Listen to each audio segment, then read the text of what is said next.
Nice to meet you. Oop, let me move that tape recorder so you can both sit there.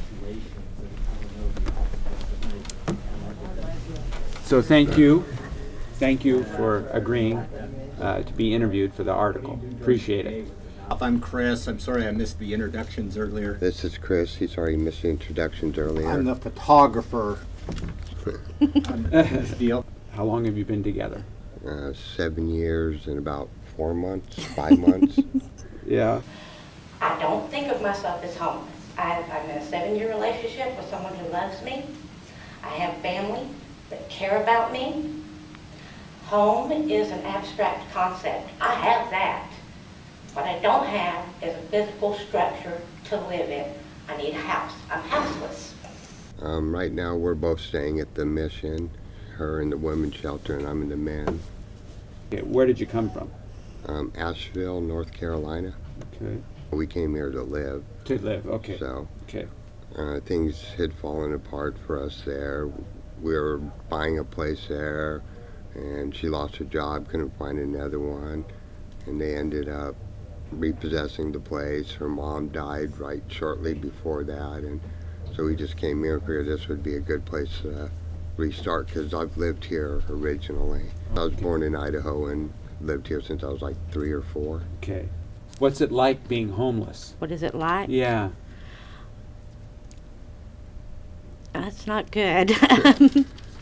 You feel kind of adrift. Yeah. You know. Mm-hmm. And even when you know people aren't looking at you thinking, you know, you still feel that way. I feel the same way. I hate catching the bus outside the Mission because, you know, people are, you know, stereotyping you into a group, and you know, it's like chapel. You know, you go to service at the Mission, you're being accused of being an alcoholic, a drug addict. You know, it'd be nice to be treated like a human. Not all of groups do that, but you know, just you know, you get put down for being homeless and stereotyped. You know, I don't drink, I don't do drugs. I'm just, you know, trying to get our situation better for us. Why do you both want to live at Opportunity Village, Eugene? I feel like there it's going to be some place where we can have some privacy and some security. I need a place where I can have some privacy and some dignity, where I can feel secure while I try to rebuild and get back on my feet, where I can, where I can maintain my lifestyle again. You know, at the shelter, I'm going to bed at night in a room full of 50 people I don't know. You know, it's, they tell you when to shower, when to get up, when to go to bed, when to eat. We've been together 7 years, and it's very stressful for us to be separated like this, you know.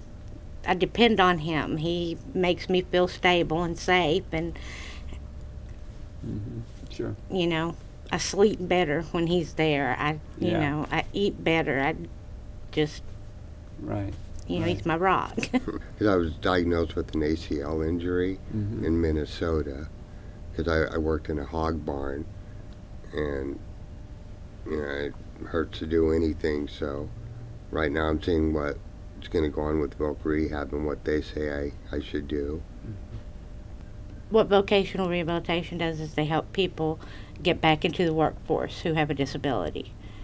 And I'm working with them to get help to get hearing aids, and you know, I'm trying to get on at some of the call centers like Sykes or face-to-face customer service. That's what I've always done.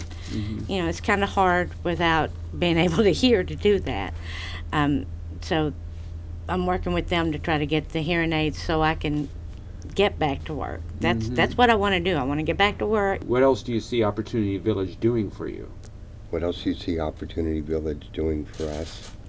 I mean, I'm not used to not being employed, and it'll give me a place of some stability and security while I'm able to rebuild you know, our lives.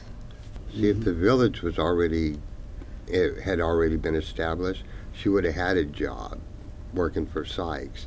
But because we're saying at the mission, she can't be out from, the training was 3:30, 12:30, so she can't be out. So it's hindering us too.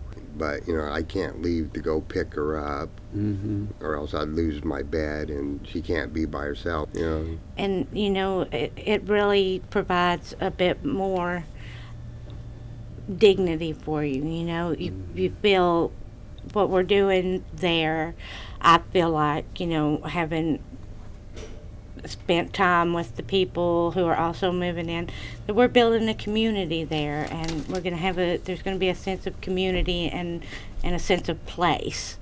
Well, I think it's going to be good because they're going to have some programs to help out with the neighborhood.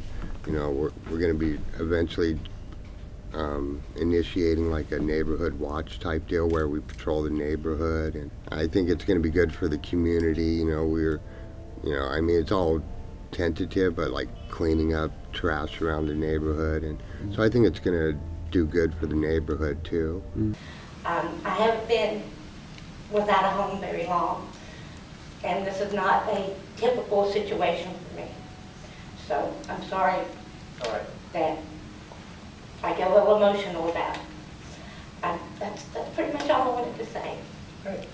Thank you very much for your testimony. I feel like it's going to give the people who need it hope.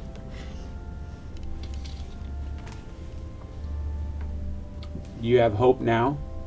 Yes.